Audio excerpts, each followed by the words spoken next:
¿Qué tal amigos? ¿Cómo les va? Un placer inmenso reencontrarnos con un saludo muy cordial para toda la comunidad de Orovisión que esta mañana está conectada con nosotros. Son las 8 de la mañana con 38 minutos, 8 con 38 minutos en este 22 de mayo. Amigos, un gusto compartir con ustedes este espacio para dialogar de la política local, provincial y, por qué no, nacional. ¿Qué mejor hacerlo con quien ostenta nuevamente a llegar a la prefectura de El Oro, a administrar la prefectura de El Oro? Estamos hablando del economista Esteban Quirola Bustos, luego de que el 2014 logró llegar a la prefectura rompiendo paradigmas, más que nada con los tradicionales políticos reconocidos acá en provincias como la nuestra. Luego de 8 años, Esteban Quirola regresa nuevamente a participar con un movimiento políticos, Sí 88. Así es, mi querido Esteban, bienvenido, un gusto tenerlo aquí con nosotros. ¿Cómo así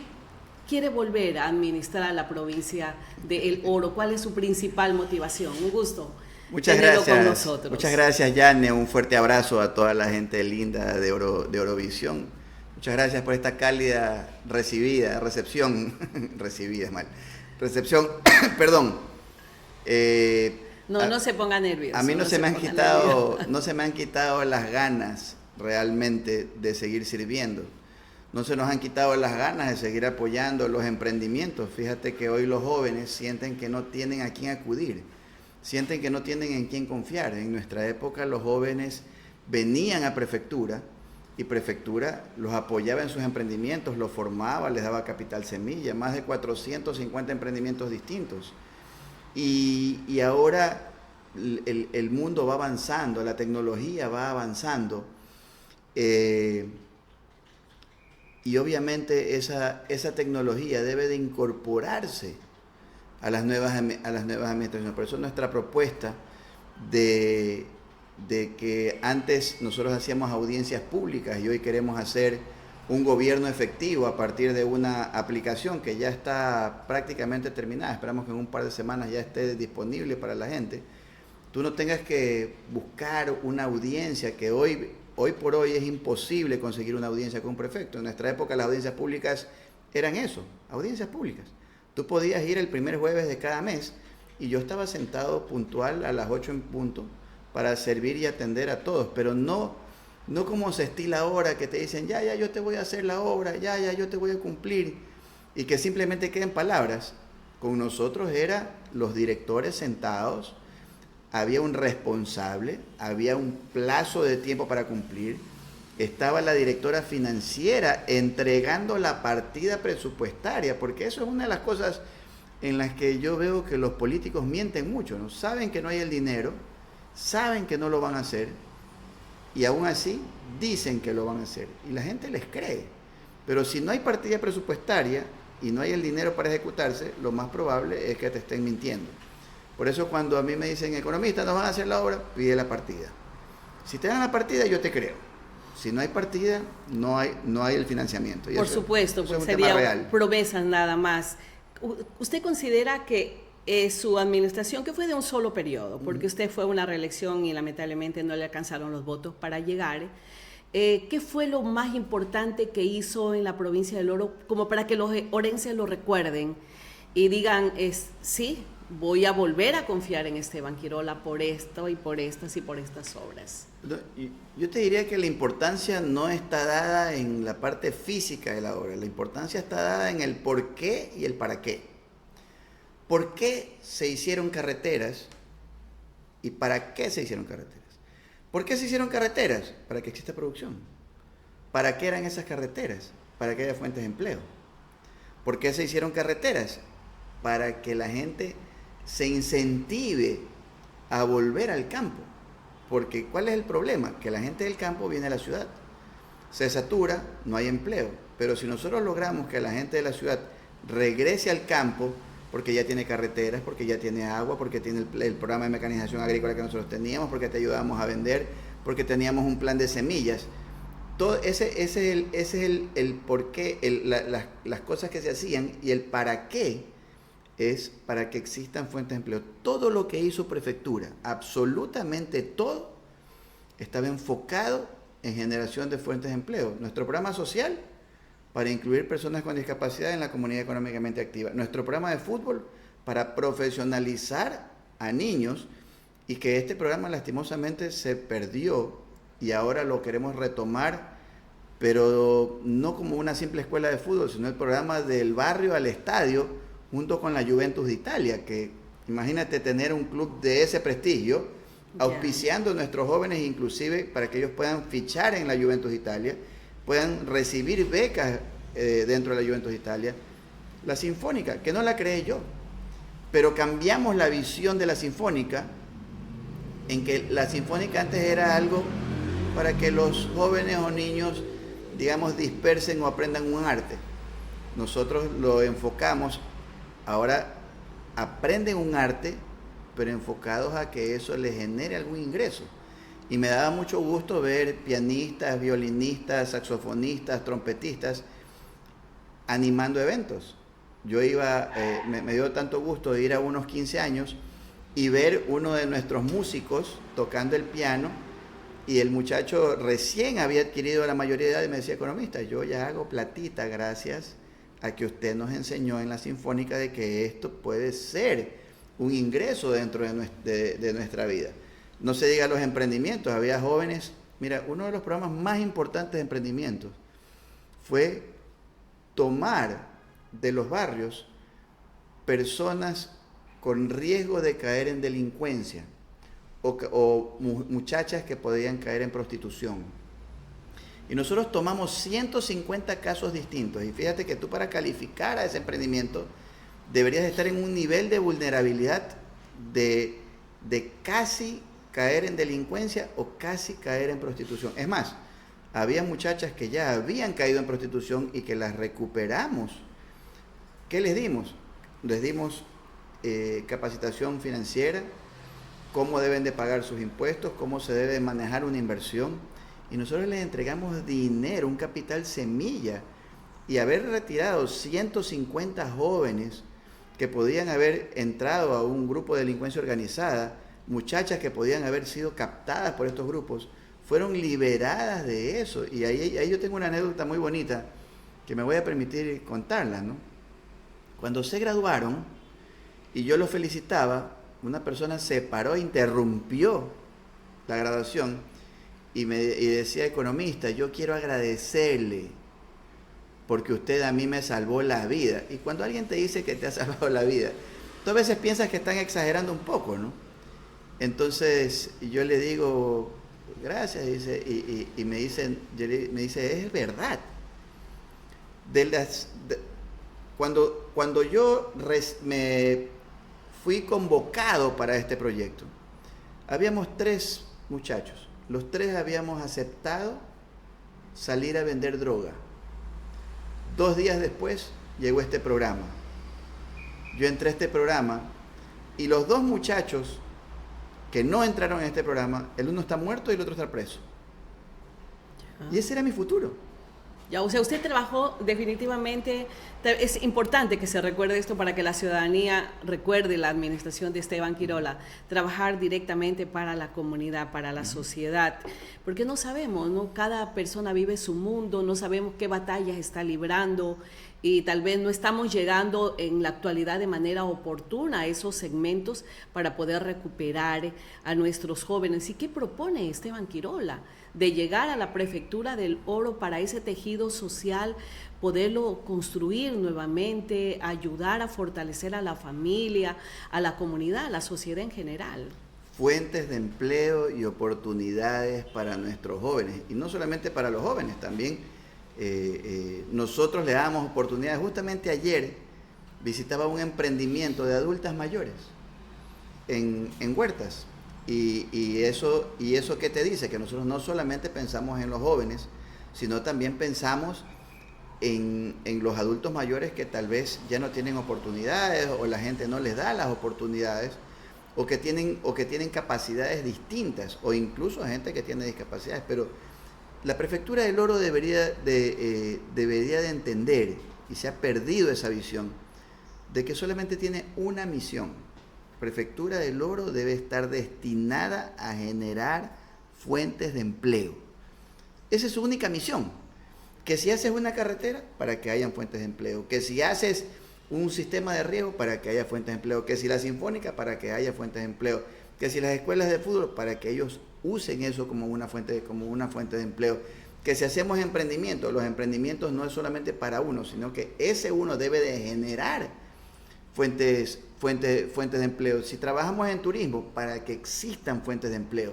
Esa es la base única de una institución que ha perdido la visión. Hoy por hoy, ya las carreteras no se hacen pensando en cuántas fuentes de empleo van a generar. Las carreteras hoy se hacen pensando en si yo tengo una propiedad al lado de esa carretera, si esto le beneficia a mi familia, si esto tiene un cálculo político, porque ya no se hacen las obras donde están las necesidades, se hacen las obras donde están los votos. Y solamente para que se vean bonitos, se viene sacrificando un presupuesto de una institución que debe de generar fuentes de empleo y que no lo ha hecho ni siquiera, ojo, ni siquiera al nivel estadístico de por cada $10,000 de inversión debe de haber la generación de una fuente de empleo. Mira cuántos millones se han invertido, por ejemplo, en la vía Puerto Gelí, y esa carretera no ha generado ni una sola fuente de empleo nueva. ¿Y los negocios que se encuentran en la vía? Los negocios que se encuentran restaurantes, la gastronomía que hay allá, ¿acaso no ha crecido? Sigue siendo, no ha crecido. Ya. Estadísticamente no ha crecido. Sigue siendo exactamente igual. Favoreciendo a los mismos de siempre. De cuando había una vía de 2 carriles que cuando hay una vía mal hecha de 4 carriles. Economista, aquí hemos escuchado en algunas ocasiones al director de Obras Públicas, de la Prefectura de la Administración actual, director de Planificación, y se habla de grandes inversiones, se habla de cientos y miles de kilómetros de vía. ¿Qué hizo Esteban Quirola en su administración?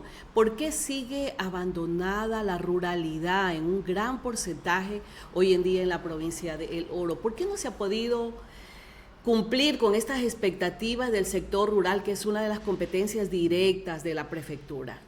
Mira, cuando ellos dicen grandes obras, hay que preguntarse para quién. ¿Quiénes son los beneficiarios finales de esa obra?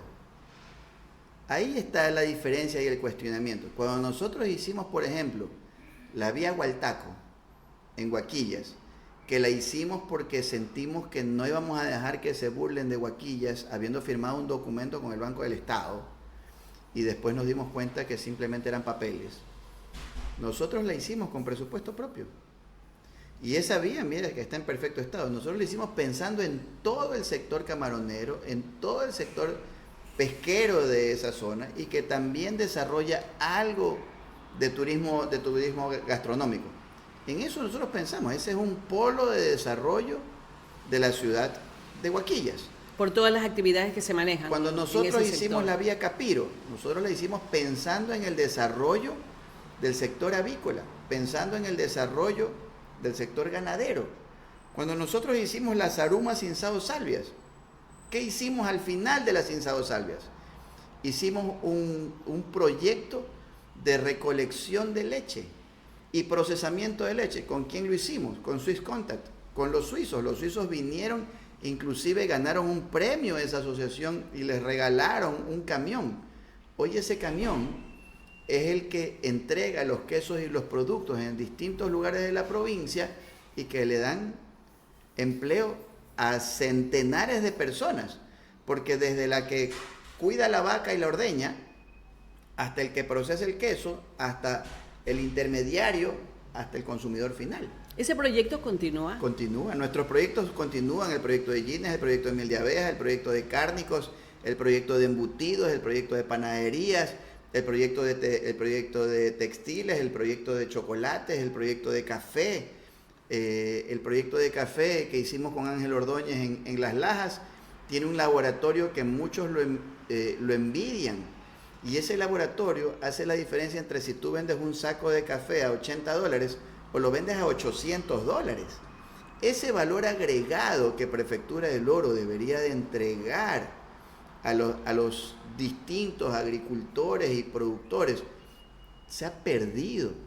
El mismo asfalto. Tú ves que las carreteras que nosotros hicimos, 2014, por ejemplo, la vía Cotopaxi, está impecable.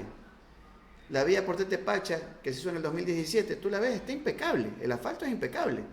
Que sí, que le falta mantenimiento y que por desatención algunos derrumbes en el invierno han dañado algunas partes de la vía, es verdad. Pero eso hay que darle mantenimiento. Pero voy a la carpeta asfáltica como tal.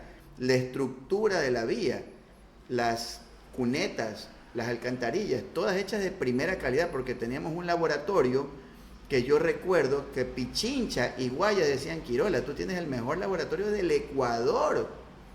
La Politécnica nos envidiaba nuestro laboratorio de materiales de construcción de vías. ¿Y qué es lo que hicieron ahora? Cuando se dieron cuenta de que estaban las vías, si había una vía que tenía materiales que no correspondían a la calidad de esa vía, nosotros lo rechazábamos. Hoy en día los materiales no cumplen, elimina el informe. Que hay demasiada humedad, no importa, falta sobre lodo, y ahí está la consecuencia. Vías que son inauguradas ya teniendo que haberlas bachado. ¿Y eso qué significa? Que ahí se gasta dinero de la gente. Porque alguien tiene que pagar todos esos mantenimientos excesivos y todas esas vías mal construidas. Y ese es un problema gravísimo. Yo estuve en la vía, nosotros hicimos la vía Libertad, la vía Capiro, la vía Moromoro, la vía San Roque. Las tres vías están con su carpeta ya en mal estado, pero las obras de arte están impecables. ¿Qué es lo más caro de una vía? Las obras de arte. Entonces, para nosotros retomar un tema de carreteras y de producción va a ser muy sencillo. Desde el primer día ya sabemos qué hacer. Es distinto si viene alguien que no tiene idea qué hacer y que en campaña te ofrecen de todo, ¿no? Tú ves que hay ofertas de teleféricos y de pajaritos en el aire que terminan siendo mentiras y que al final la gente dice: yo le creí. Hay gente que va y te dice: oiga, esa carretera yo se la hago en 15 días. Ya han pasado 7 años y no le han puesto ni un grano de arena. Esa es la diferencia cuando... ¿Cuál es la realidad que usted ha palpado? Porque tampoco podemos tapar el sol con un dedo, economista Quirola. Hay obras, consideramos importantes, que tal vez el sector bananero, el sector de la transportación, lo ve con buenos ojos. Arterias importantes que unen a Machala, como la Primavera, como Pajonal, como Balosa, eran necesarias, ¿no? No obstante, tenemos un cuello de botella para llegar a Puerto Bolívar, que no entiendo por qué no se ha hecho una vía alterna para llegar a Puerto Bolívar, y se constituye un gran problema la avenida Bolívar Madero Vargas. Pero ¿usted considera que igual reconoce, le da un mérito a esa obra de la administración actual? Mira, ¿y por qué no? Yo también he hablado con el sector transportista. El sector transportista dice: yo me siento orgulloso de ver que Machala tiene ese acceso. ¿Pero a qué costo? ¿Cuántos millones de dólares se gastaron en una sola vía? En una sola vía se gastó el presupuesto, se gastó casi el 80% del presupuesto de inversión de todo un año. ¿De qué vía estamos hablando? De la vía Balosa. Ya. ¿Qué quiere decir esto? Que a unos le diste todo y a otros le diste nada. Y eso no puede ser. Te pongo el ejemplo de las vías que te nombré. Nosotros teníamos la opción de hacer carpeta asfáltica en una sola vía o repartir el dinero para hacer las obras de arte y la estructura de 5 vías. ¿Qué crees que escogimos nosotros? Nosotros escogimos las 5 vías, porque tú no le puedes decir tú no puedes estar en la misma mesa sentado y comiéndote tú un pollo entero mientras el de al lado no tiene ni lechuga, pues. Ya. Esa es la diferencia en la visión cuando uno hace las cosas de corazón y uno se ensucia los zapatos cuando uno visita los lugares. Y cuando visitamos los lugares y sentamos a los presidentes de las juntas parroquiales, le decimos: señores, para los 5 hay presupuesto solo para uno. Y todos querían, pues, démela a mí porque a mí no me han atendido. No, a mí tampoco. No, que yo soy producción, no que... O sea, pero se debe priorizar, ¿no? Por supuesto. A usted lo reconocieron, economista Quirola, porque usted trabajó en la ruralidad. Así es. Sí, pero en la ruralidad, lamentablemente, como dicen los políticos, los analistas, no están a la cantidad de votos que se necesitan para una elección. Eso es cierto, pero sí. En esa ruralidad se produce toda la comida de las mesas de las madres de familia, de los niños y de los hogares que hoy sufren. Yo te pongo el ejemplo de Capiro. La vía Capiro, lastimosamente, llegó un momento que colapsó. Ahí había una industria avícola. Cerró. Dejó 60 personas sin empleo. ¿A dónde se fueron esas personas? ¿Qué quiere decir cuando tú no trabajas en las vías de la ruralidad que tienen que ver con la avicultura? En la ciudad el pollo se pone más caro. En mi época el pollo costaba 80 centavos. La gente abandona el campo cuando no hay $1.50, las condiciones para trabajar. Entonces, ¿qué pasa con las madres de familia? Las madres de familia tienen que reducir el tamaño de la presa o no darles de comer ese día pollo a los niños. Y las consecuencias se viven en las mesas de los hogares. ¿Usted apuesta entonces a la ruralidad en su administración? Yo apuesto a la producción. Economista Quirola, porque tampoco le podemos decir a los ciudadanos, aquellos que están accediendo a un asfalto gracias a un convenio concurrente, gracias a un trabajo entre la prefectura y las alcaldías, tantos barrios abandonados en Pasaje, economista, tantos barrios abandonados en El Guabo, tanto aquí mismo en Machala, economista, que la gente, o sea, eso le dignifica, eso da a la gente mejor calidad de vida. ¿Cómo lograr esa equidad de esa forma, de la obra pública, economista? Mira, no existe prefecto en la historia que haya asfaltado más calles en Pasaje que Esteban Quirola. No existe, sumando todos los prefectos de la historia, quien haya hecho más asfalto que Esteban Quirola en El Guabo. En Arenilla es la misma historia. En Huaquillas lo hicimos en Zaruma, lo hicimos en Portobelo, lo hicimos en Tolo, lo hicimos en Atahualpa. Lo hicimos en Chilla. Chilla conoció el asfalto con Esteban Quirola, porque acuérdate que la peña de Taqui no dejaba pasar la maquinaria. Y nosotros logramos ensanchar la peña, la carretera en la peña de Taqui para que pueda pasar la maquinaria a asfaltar. Por eso es que Chilla nunca tuvo asfalto. Y nosotros hicimos que Chilla conozca el asfalto con Esteban Quirola. Guanazán conoció el asfalto con Esteban Quirola. Abañín conoció el asfalto con Esteban Quirola. Cinsao, Salvias conocieron el asfalto con Esteban Quirola. ¿Cuál es la diferencia? La diferencia era que nosotros íbamos dando a un alcalde y le decíamos, a ver, alcalde, nosotros tenemos estas canteras que tienen este material que usted lo tiene que comprar. Lo que usted va a liberar de dinero de esos materiales que prefectura les va a entregar, nosotros exigimos que usted lo invierta en las competencias de la ruralidad. Entonces, ¿qué era lo que nosotros hacíamos? Lo que tú te ahorrabas en base, subbase y carpeta asfáltica, en una alcaldía, ese dinero venía para ser atendido en la ruralidad. Entonces, creabas un equilibrio perfecto, porque generabas un valor agregado en los municipios, pero no desatendías a la zona rural. ¿Sí me explico? Ahora no sucede eso. Ahora le quitas a la ruralidad para trabajar en y la se ciudad. Lo entregas en la ciudad.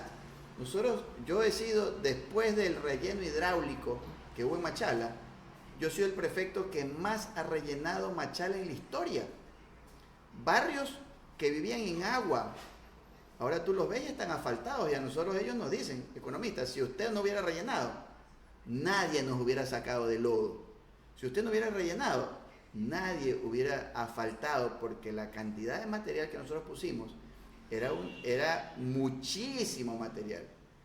Nosotros, volqueta que venía de la zona rural, venía cargada y venía a entregar material, en especial en los barrios de Puerto Bolívar. ¿Es capital político que le va a alcanzar para llegar a una segunda prefectura en la provincia del Oro? ¿Cómo lo ve usted? ¿Qué es lo que palpa en la ciudadanía? Y cuando recorre, ¿qué es lo que usted ve, economista? Fíjate que si el Ecuador termina gobernándose por ese cálculo político de si el capital te alcanza o no te alcanza, el Ecuador está destinado a seguir decreciendo.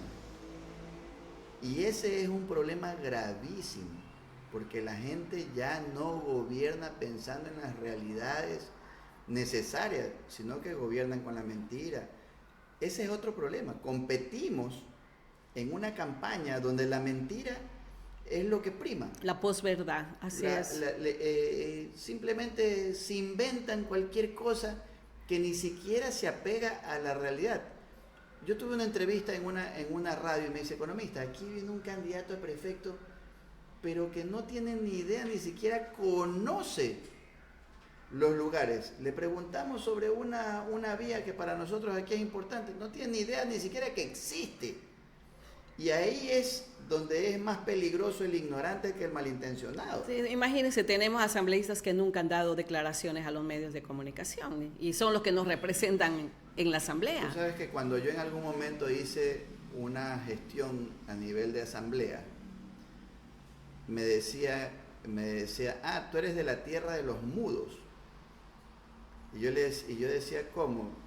¿Cómo de los mudos? Me dice, aquí en la asamblea, los asambleístas del Oro son conocidos como los mudos, porque nunca hablan, nunca vergüenza ajena. Nunca dicen nada. Oye, qué vergüenza que sentí, Jan, qué vergüenza, porque no estamos hablando de que es un grupo de asambleístas, no, históricamente el Oro lastimosamente ha tenido asambleístas que no han levantado la voz. Sí hubieron excepciones, como el doctor Ernesto Valle, que era un espectáculo, un lujo de asambleísta, fue nombrado como uno de los 3 mejores diputados de la historia en el Congreso cuando era diputado.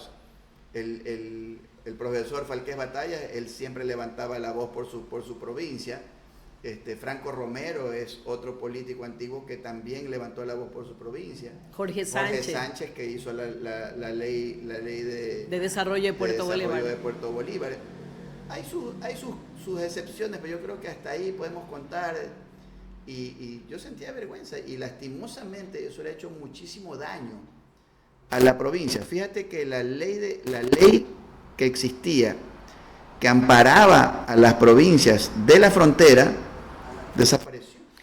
Qué pena, ¿no? Cuando se suponía y se anunció y era el caballo de batalla de muchísimos candidatos asambleístas, ¿no?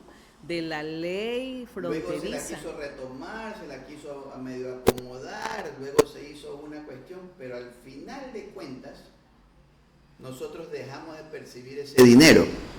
Porque acuérdate que nosotros, por ser frontera, tenemos una condición particular. El Oro ha recibido todos los embates en su momento de la guerra. Por supuesto. Y hoy recibe los embates de una guerra contra el narcotráfico, de una guerra contra la inseguridad. Y eso debe de ser compensado. Es igualmente injusto darle a 2 desiguales igual que a 2 iguales desigual. Y nosotros no somos iguales, por decirte, que Tungurahua. Tungurahua goza de una seguridad envidiable, porque está protegido en todo su alrededor, aparte que ellos generan muchas fuentes de empleo y tienen excelente industria, pero nosotros estamos desprotegidos porque tenemos una frontera vulnerable, tenemos puertos que también te da vulnerabilidad, y eso debe de ser tomado en cuenta y son los asambleístas quienes deben de reclamar. Mira, yo como prefectura siempre peleé por esta provincia. Vulnerable por el momento que estamos viviendo hoy en día con el crimen organizado, pero esta debería ser una fortaleza de desarrollo. Deberíamos ser un polo de desarrollo en el sur del Ecuador y lamentablemente hasta el momento no se ha podido constituir la provincia. Mira que hoy por hoy existe todavía el Fondo de la Paz. Y hay gente que sigue ganando sueldos sin hacer nada en el Fondo de la Paz porque todavía no se ha liquidado. Y nadie ha hecho una auditoría para saber qué se invirtió, en qué se invirtió. No, y ese dinero no se ha invertido. Terrible. Y son algunos miles de millones de euros, Esteban, los que deberían estar aquí aterrizados, compensando por ese tema de guerra. ¿Qué pasó con las regalías mineras también? Eso es otro tema que nosotros siempre peleábamos. Porque el problema de las regalías mineras es que las regalías mineras pasan al Estado, igual que el dinero de Puerto Bolívar. ¿Por qué el dinero de Puerto Bolívar tiene que ir a la prefectura y a la alcaldía? A una cuenta del Estado, y de ahí la esa cuenta del Estado se mezcla, la usan para un montón de cosas y cuando les da la gana, la entregan. Cuando el dinero debería de ir directo, no debería de pasar por las arcas del gobierno central. Y nosotros pusimos el ejemplo poniendo una cuenta especial para Puerto Bolívar, donde se recibe el dinero y tiene que darse cuentas a Puerto Bolívar de en qué se gasta su dinero. Y pusimos el ejemplo, porque nosotros decíamos, miren, yo lo voy a hacer en prefectura. Ustedes háganlo también en el gobierno nacional. Hagan una cuenta especial. Y la cuenta especial es tan simple como llamar al Banco Central y decirle, Banco Central, créame una cuenta especial. Nosotros llamamos al Consejo en pleno, solicitamos autorización para que se exista esta cuenta, llamamos al Banco Central y el Banco Central, el dinero de Puerto Bolívar va directamente a esta cuenta para que Puerto Bolívar pueda saber en qué se gasta su dinero, porque hasta el día de hoy, excepto el dinero que se utilizó en nuestra administración, jamás ha sido socializado. Y Puerto Bolívar no tiene idea en qué se gastó su dinero, ni antes de Esteban Quirola ni después de Esteban Quirola.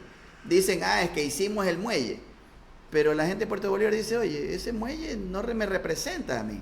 A mí me representa un hospital, me representa arreglar un colegio, me representa ayudar a los pescadores, me representa rellenar los barrios. Son cosas que lastimosamente no se conocen, ¿no? ¿Qué tiene Esteban Quirola para Puerto Bolívar? Puerto Bolívar, un polo de desarrollo debería ser con lo que recibe hoy en día del canon de arrendamiento de GILPOR, que lo favorece para obras importantes. Mira, Puerto Bolívar está sumido en inseguridad también economista. ¿Cómo fomentar la productividad y cómo bajar márgenes de inseguridad atendiendo a ese importante nosotros sector? Rellenamos muchos barrios en Puerto Bolívar, barrios desde tan difíciles como el Coco hasta la Barraca, aunque no les gusta que lo llamen así, pero es el nombre tradicional. Nosotros lo rellenamos y les ayudamos. Y eso de alguna manera ayuda a mejorar el nivel de vida de la gente. Nosotros ahí en Puerto Bolívar les entregamos a los pescadores motores. Nosotros fuimos los que pusimos el dinero y el estudio para hacer la casa del pescador. Lastimosamente, Machala no nos entregó los documentos a tiempo y no pudimos invertir. La gasolinera de los pescadores nació y se creó y se generó con nuestra administración y quedó el dinero para eso. Y fue ejecutada por la administración actual, ¿no? Pero no al costo que debería ser, sino muchísimo más inflado. Y eso hay que cuestionar, porque si algo cuesta 10 y te cobran 20, obviamente te va a alcanzar para menos. Y esa es la diferencia cuando se hizo el estudio con la UOPAO en ese momento, la Unión de Pescadores, ellos vinieron a hacer el estudio con nosotros. No es que nosotros dijimos, este es el estudio que nosotros creemos que tú tienes que tener. Y se hacía, ¿no? Ellos venían y decían, a ver, ¿qué tiene el estudio? A ver, aquí ustedes tienen una gasolinera, perfecto. El muelle, por decirle algo, tiene 10 metros. Dicen, no, pues 10 metros no puede ser, porque cuando baja la marea no voy a poder cargar combustible. Agrandécelo a 15. El ancho por donde pasan los botes. Las carretillas con la producción, lo vamos a poner de 1,20 m. Dicen, no, pues pongámoslo de 1,80 m para que puedan subir y bajar al mismo tiempo, o en su defecto hagamos 2 rampas. Todos esos detallitos son importantes, pero eso solamente te lo da la experiencia, Yanni. La experiencia de entender que cuando tú escuchas a la gente, las cosas funcionan. Y fíjate que yo lo aprendí de una persona muy conocida en el oro. Eso yo lo aprendí de don Hugo Borja. Y tú puedes decir, ¿qué hizo Hugo Borja en la prefectura del Oro? Tal vez tú recuerdas que durante los primeros 100 días de administración, la primera obra que nosotros ejecutamos fue el ducto Cajón de la vía Santa Cruz. Y él justamente tiene ahí una bananera. Cuando empezamos a hacer el ducto Cajón, él pasaba todos los días viendo si el fierro era el correcto, viendo si el cemento era lo suficientemente rico para que no falle la alcantarilla, viendo que esté recta, viendo que se ponga material, viendo que se ponga la base de arena. Él veía todo y nos informaba de todo.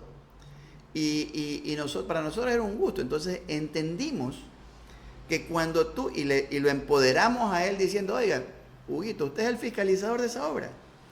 Cuando entendimos que cuando tú empoderas a la ciudadanía se apersona y hace que las cosas funcionen bien, nos fue mejor. Porque cada vez que íbamos a algún lugar y socializábamos, le decíamos, aquí está el ingeniero responsable y todos ustedes tienen rango de comisarios, de fiscalizadores, de veedores, sin que exista todavía el tema de las veedurías ciudadanas, que el Consejo de Participación Ciudadana ahora los exige y que tampoco se hacen. Y cuando nosotros le decíamos a la ciudadanía, ustedes son los responsables de que esto se haga, corresponsables de que ustedes, de que esto se haga bien, la gente no les permitía pues a un contratista que el bordillo esté chueco. Señor, eso está chueco, arréglemelo. No, que un poquito, nada de un poquito. Le digo al economista Quirola, y ellos me mandaban mensajes, fotos, se quejaban con el administrador, y ya sabía la gente que tenía que caminar, hacia donde el pueblo le exige que camine. Así es, hay que empoderar a la gente economista. Yo creo que hay que recuperar esa proactividad de la gente, pues, que sea propositiva, claro, que esté pendiente de la cosa pública, de sus inversiones, de su dinero, porque es su dinero el que está siendo invertido, economista. O sea, no podemos mirar a otro lado y pensar que no pasa nada porque se desaparecen millones de dólares de tal lado, de tal. No, nosotros tenemos que estar presentes y reclamando y pidiendo cuentas al funcionario público. Así es, esa premisa que tú acabas de decir, el dinero es de ustedes, nosotros la repetíamos y calaba muy profundo. Señores, el dinero es de ustedes, por eso ustedes tienen el derecho de exigir que la obra esté a la altura de lo que ustedes se merecen. Y eso causó una diferencia abismal con respecto a la administración pública. Hay que seguir incentivando. Economista, usted fue muy recordado por ser un prefecto frontal, ¿cierto? Pero también hubieron ciertos temas polémicos, como por ejemplo no tener una buena relación con su viceprefecta. Y según entiendo, ¿quién lo va a acompañar a usted como viceprefecta? La licenciada Patricia Enríquez. Bueno, nosotros estamos trabajando con Patricia. ¿La va a dejar co-gobernar también la administración de la Prefectura del Oro? Porque mire, Patricia tiene mucha adhesión también, y qué lindo que sea una mujer como ella que vaya a la viceprefectura, así es que el voto de los ciudadanos favorecen a ese Para nosotros sería un lujo tener a Patricia Enríquez dentro de la viceprefectura, por supuesto. Nosotros venimos trabajando con Patricia en un proyecto como Machala Me Orgullo, pero el tema de la viceprefectura, hay un tema puntual. La viceprefecta solamente tiene una función, que es subrogar, y la otra función es ser parte del Consejo Provincial, que es fiscalizar. Yo siempre le di espacios a la viceprefecta, siempre, se los entregué directamente y le ofrecí la Corporación de Desarrollo Territorial, que es la empresa pública más importante que tiene la Prefectura de El Oro, y ella tal vez le abrumó un poco el tema de que sea algo tan complejo, pero yo jamás permití que alguien quiera pasar por encima o que quiera irrespetar a la señora viceprefecta. Eso fue el problema, que ella no cumplió con sus competencias o con los deberes que tenía como viceprefecta. Ella solamente quería más. Ella solamente tenía 2 competencias. Sí, lo sabemos. La única competencia a la que yo no permití que tengan acceso, no ella, sino nadie, era al departamento financiero, porque fue un departamento que fue muy sensible para corrupción.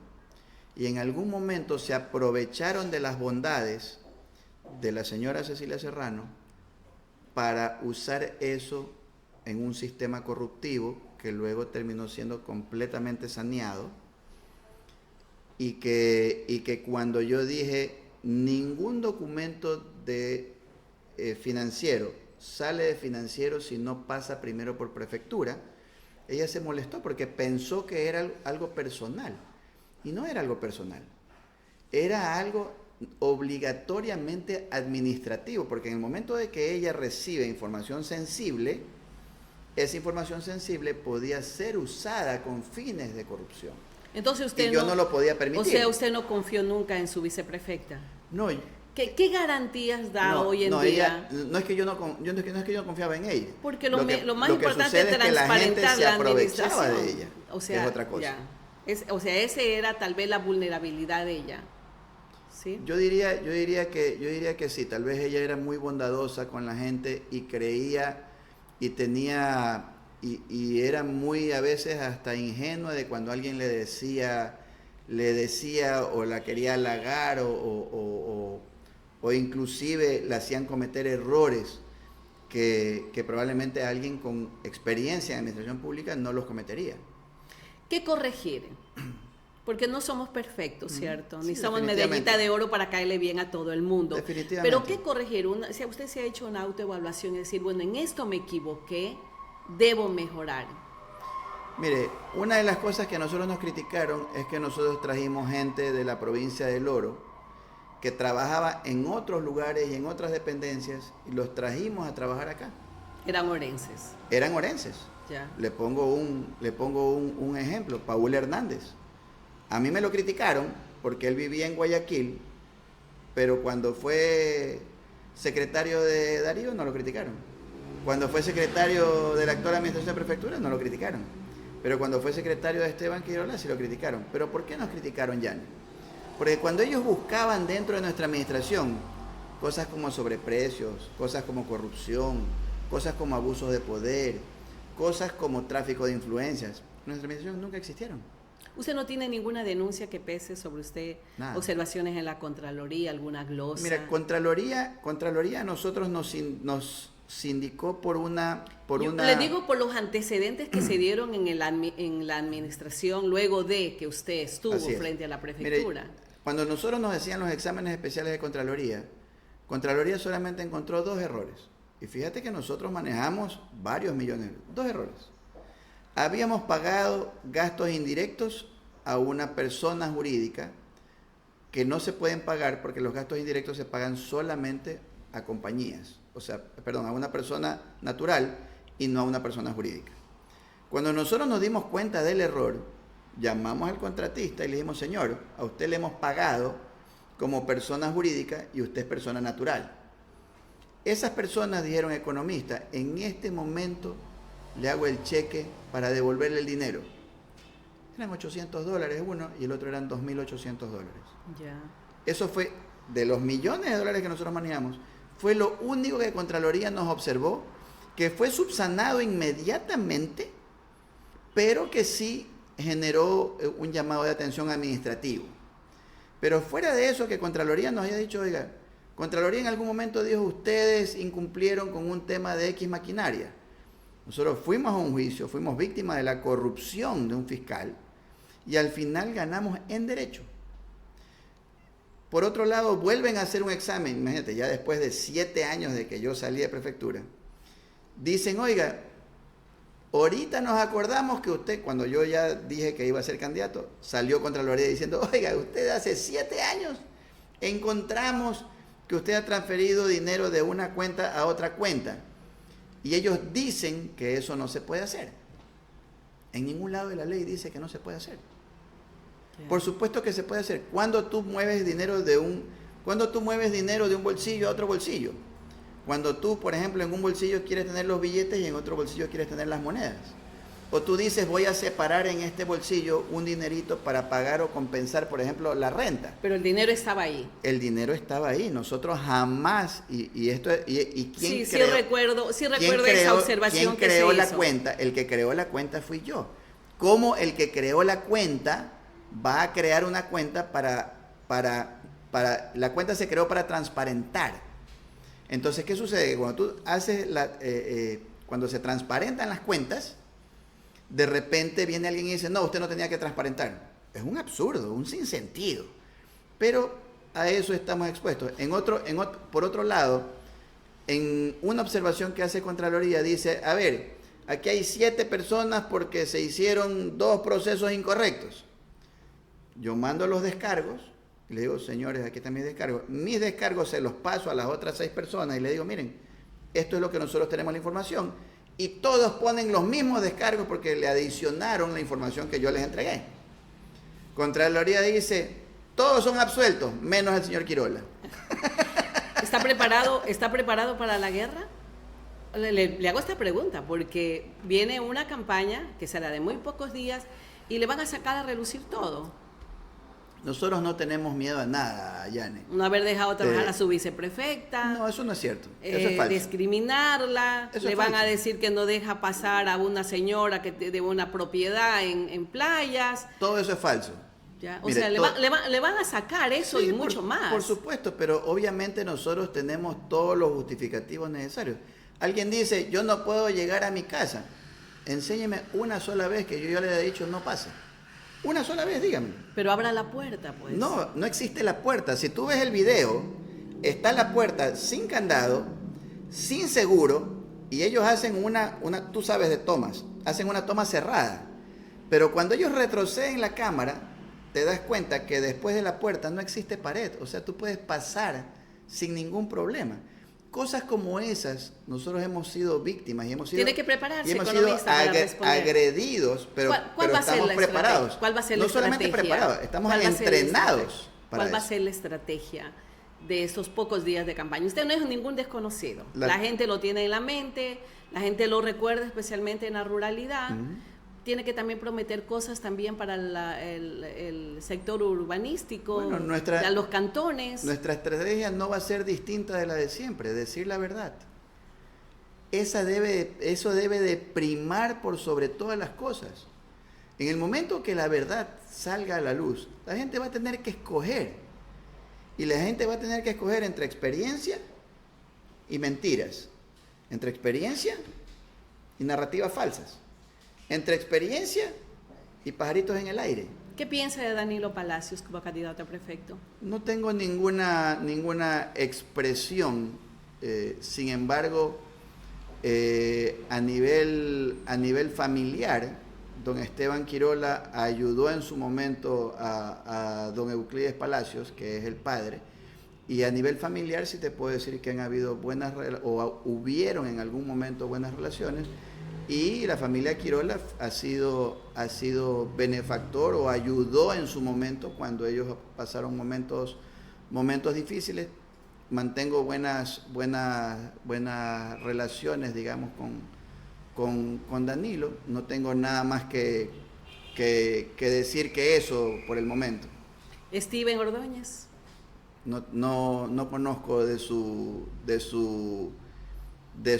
trayectoria que lo puedan acreditar como alguien que puede estar detrás de una prefectura, excepto la sombra de su tío, que le hace mucha sombra. Darío Macas. Bueno, a Darío lo conozco. Tenemos cierta nivel de contacto, hemos compartido en algunos eventos, pero yo siempre digo que todos cosechamos lo que sembramos. Carlos Zambrano o José Cueva. Bueno, a Joseph lo conozco, él fue alcalde de Piñas, es una persona que políticamente tiene ciertas agilidades que Carlos Zambrano no la tiene, así es que ahí no sé quién va a ser el candidato. Pero al menos cuando yo estuve de prefecto, Carlos Zambrano no fue proactivo con la institución ni con la provincia. Lo dejo con las palabras finales, economista, para los orenses, y gracias por acompañarnos. Muchas gracias, Yane. Bueno, nuestras palabras siempre van a ser de agradecimiento, siempre van a ser de cariño, siempre van a ser de confianza. Me gusta mucho que la gente donde vamos nos dice, en Quirola sí confío, porque hay las credenciales, hay las garantías de lo que se hizo, hay la experiencia, por supuesto que hemos madurado, hemos aprendido de los errores. Estas canas representan cada una de ellas la alegría de alguien que fue servido y que mejoró su condición de vida. Entonces, siempre yo voy a tener hacia la provincia y hacia su gente un mensaje de esperanza, de cariño, de gratitud y de alegría cuando ellos nos dicen que en Quirola sí pueden confiar.